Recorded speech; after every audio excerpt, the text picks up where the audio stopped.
lapor Inggris membuat surat palsu dan keterangan palsu. Emang media perlu suratnya, enggak kan? Suratnya perlu. Laporannya kan? Oke, selamat malam Bang. Mungkin bisa diceritakan agenda pada Malam hari ini ke Polres Tangerang Tangerang Kota. gitu, untuk apa? Oke.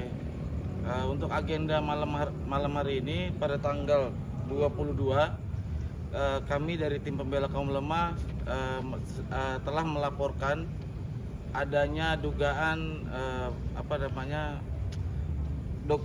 pemalsuan terkait masalah surat autentik atau keterangan tidak benar yang diduga dilakukan oleh dari tim kuasa hukum dari donatur. Jadi semuanya baik dari kuasa hukum donatur, dari ketiganya kita sedang proses laporkan di Polres Tangerang. Terus yang kedua juga terkait adanya suatu tindakan yang dilakukan oleh salah satu oknum pengacara dari donatur. Pada tadi kejadian di ruang sidang telah ada korban yang telah mengalami pemukulan yang dilakukan oleh oknum pengacara tersebut, dan sedang juga kita laporkan pada malam hari ini. Pasalnya sendiri. Untuk pasal yang disangkakan dugaannya adalah terkait pasal 351. Sama. Untuk yang masalah terlapor yang kuasa dari donatur, kita sangkakan pasal di pasal 263 dan 266. Perihal apa saja Pak itu isi pasalnya sendiri? Ya, pemalsuan surat otentik itu pertama, dan yang kedua terkait masalah keterangan tidak benar. Berarti keterangan palsu ya bisa dikatakan? Bisa. Kenapa pada akhirnya melaporkan pada hari ini langsung dari tadi kan habis sidang ya, langsung dilaporkan sendiri? Iya, tadi agenda sidang ya, tadi siang kan ada agenda sidang yang tadi sampai sore. Jadi pas ada kejadian seperti itu ya, kami dari tim pembela kaum lemah langsung datang ke Polres Tangerang untuk membuat laporan polisi. Bukti-buktinya sendiri yang dilampirkan apa saja?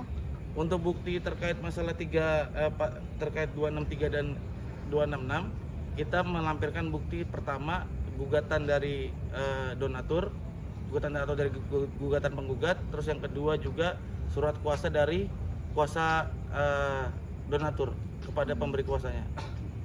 Kepada penerima kuasa. Mungkin bisa ditunjukkan Sudah diterima berarti ya laporannya ya? Sudah diterima ya, hari ini resmi tim pembela kaum lemah telah melaporkan oknum pengacara donatur yang telah melakukan dugaan tindak pidana keterangan palsu dan pemalsuan surat kuasa ya, yang dimana menurut keterangan mereka pada tanggal 8 Januari 2025 telah menyiapkan 500 surat kuasa ya.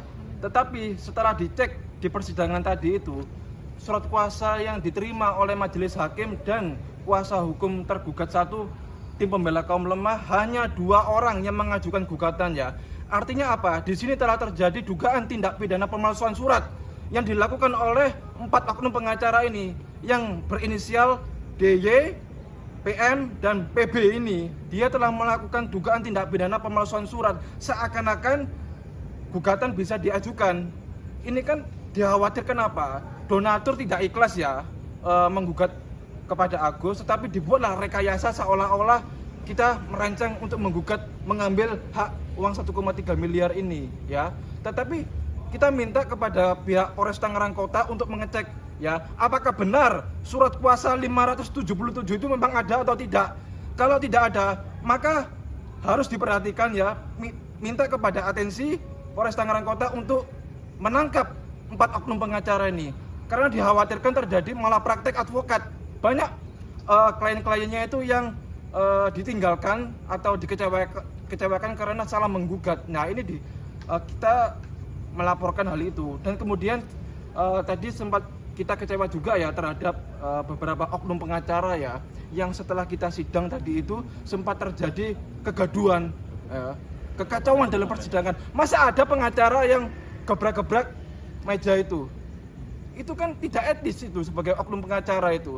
Dia advokat ya, pengacara, ngerti hukum lah, ngerti etika, hubungan antara klien dan advokat, hubungan sesama rekan sejawat advokat ya. Tetapi dia setelah persidangan ini Pak korbannya, Pak Denny Irawan yang tadi merasakan. Jadi malam ini saya sudah melaporkan saudara oknum pengacara yang berinisial D ke Polres Tangerang Kota atas tindakan penganiayaan yang dimana yang dia lakukan di PN Tangerang Kota tadi.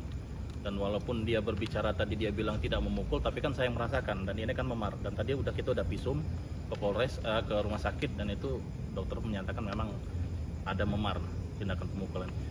Untung saya itu pakai jas, kalau nggak pakai jas mungkin lebih parah mungkin rasanya. Ya itu aja sih. Saya cuman sangat saya sayangkan karena dia bukan orang yang ini ya, dia orang berpendidikan, dia orang dosen kata dia kan, dia bisa melakukan hal seperti arogansi seperti itu, melakukan pemukulan. Itu aja sih yang perlu saya sampaikan, itu aja. Saya cuma minta dari pihak Polres Tangerang Kota untuk segera diproses orang ini agar ada efek jerahnya, itu aja sih, biar nggak semena-mena dan tidak arogan, itu aja. Terima kasih. Oke, tambah juga ya, nanti setelah kita upaya hukum untuk melaporkan 4 oknum pengacara ini terkait dugaan tindak pidana pemalsuan surat dan keterangan palsu pasal 263 KUHP dan pasal 266 KUHP ya, nanti kita juga akan melakukan upaya ya terkait etiknya ya, yang dalam melakukan pendampingan hukum kliennya tidak sesuai dengan prosedur yang benar. Dia menggugat Agus, mengajukan kuasa ya, kuasanya nggak tahu apakah benar ya, apakah benar 577 kuasa itu bodong atau tidak. Kalau memang bodong, maka didugalah oknum pengacara ini telah melakukan suatu tindakan malapraktek advokat. Ya, hati-hati ya. Itu. Ya, nanti kita ada upaya untuk melaporkan ke tempat Dewan Kehormatan Advokat ini berada. Apakah organisasi A atau B? Kalau memang kita ada bukti, kita akan segera lapor dan untuk segera diproses terkait pelanggaran etiknya. Itu. Mas Agus mungkin ada tambahan terkait Malam hari ini. apa? Menurut aku sih udah jelas masih ya, udah ini semua gitu ya, gak ada sih, udah jelas semua sih. Berarti Mas Agus semuanya menyerahkan ke tim Iya. kuasa hukum ya? Iya. Iya, itulah tambahnya ya. Uang kan sudah beralih kepada NTT ya. Dia menggugatlah pengacara ini kepada Agus ya. Uangnya sudah beralih ke NTT loh. Dia menggugat, terus tiba-tiba mencabut kuasa, mencabut gugatan. Seharusnya dia berpikir terlebih dahulu. Iya, siapa para pihak yang digugat? Berhati-hatilah dalam melakukan legal action di sini. Jangan sampai salah. Ini kan tadi Agus sempat sidang, capek juga, ya. Dimain-mainkan loh sama oknum pengacara ini. Ya kita lihat dulu lah prosesnya nanti. Artinya uang yang 1,3 M itu sudah, Ya kita tidak bisa tahu diperjuangkan apakah lagi. memang sudah beralih atau tidak. Intinya kita minta proses hukum yang benar ya, keadilan bagi Agus, keadilan bagi semuanya itu. Kalau memang haknya Agus, tolong kembalikan kepada 4 orang ini, NP, PB, G, dan DS itu. Segera kembalikan. Perdata sudah dicabut, nanti kita tinggal tunggu dulu ya, minggu depan apakah putusannya itu benar sudah dicabut atau tidak dari Pengadilan Negeri Tangerang gitu. tapi masih ada upaya-upaya hukum nggak untuk? Ya ada upaya-upaya hukum, kita ya tinggal menunggu proses laporan polisi itu pasal 372, Sama ada- 378 penipuan penggelapan 4 orang itu. Sama ada tambahan lagi. Jadi terkait masalah adanya ini masih kita kaji lagi. Dari tadi juga kami juga udah berdiskusi dengan pihak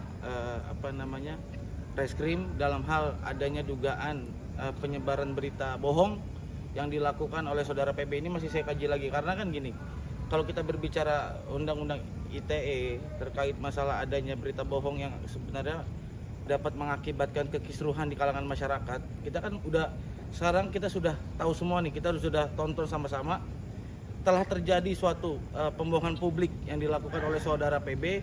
Lihat di VT akun pribadinya dia, itu menyatakan bahwa kuasa dari 577 itu sudah disahkan nih bahasanya, sudah disahkan oleh Majelis Hakim Pengadilan Negeri Tangerang.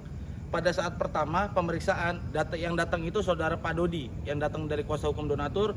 Dari tergugat 1 saya dengan rekan saya Rizaldi, itu saya datang, dan kalau memang dia bilang bicaranya ada 577 kuasa yang ditenteng pakai 1 kardus, dia bilang itu sama sekali tidak pernah diajukan di dalam ruang sidang, tidak pernah ditunjukkan ke majelis hakim. Sampai sidang kedua pun tadi dia tidak bisa menunjukkan 577 kuasa itu. Dia kan cerita nih di media sosial semua kan, bahwa 577 ini udah disahkan katanya majelis. Padahal faktanya dia cerita lagi ditenteng doang nih, tapi tidak diajukan. Tapi dia membuat penggiringan opini di situ di dalam fittingnya saudara PB. Dia bilang bahwa 577 kuasa sudah disahkan oleh majelis katanya. Jadi ini kita sedang kaji lagi karena dampak dari situ, makanya tadi pun adanya suatu hal yang sifatnya perdebatan antara dari tergugat satu dengan kuasa hukum donatur, itu perihal surat kuasa tuh akhirnya menimbulkan kegaduhan sampai adanya peristiwa pemukulan yang dilakukan oleh si oknum pengacara tersebut. Itu makanya kan sekarang udah terjadi di media sosial seperti gara-gara opini tersebut Agus dibully, Agus dihujat, ya kan? Ada satu orang yang sebenarnya kita harus lindungi nih, atas nama negara ini kita harus lindungi. Disabilitas, dia nggak bisa melihat, tapi malah justru kita serang berdasarkan statement-statement yang sebenarnya tidak bisa dipertanggungjawabkan secara hukum nih. Nah, terus yang kedua juga tadi ada dampaknya kan secara fisik, ada di dunia nyata benar bahwa terjadi keributan. Tadi saksinya di ruang sidang kita bisa saksikan sama-sama adanya keributan, tidak kondusivitas, lalu adanya pemukulan yang dilakukan oleh oknum pengacara. Nah, ini sedang kita gali lagi nih, karena memang ini ancamannya juga tidak tidak sembarangan nih. Ancamannya di atas 10 tahun nih. Jadi kita sedang kaji, kalau memang sekiranya bisa, kita tadi juga sudah berdiskusi, kalaupun nanti bisa dan memenuhi unsurnya, kami akan laporkan saudara PB ke Polda Metro Jaya. Udah gitu aja. Oke. Good. Terima kasih.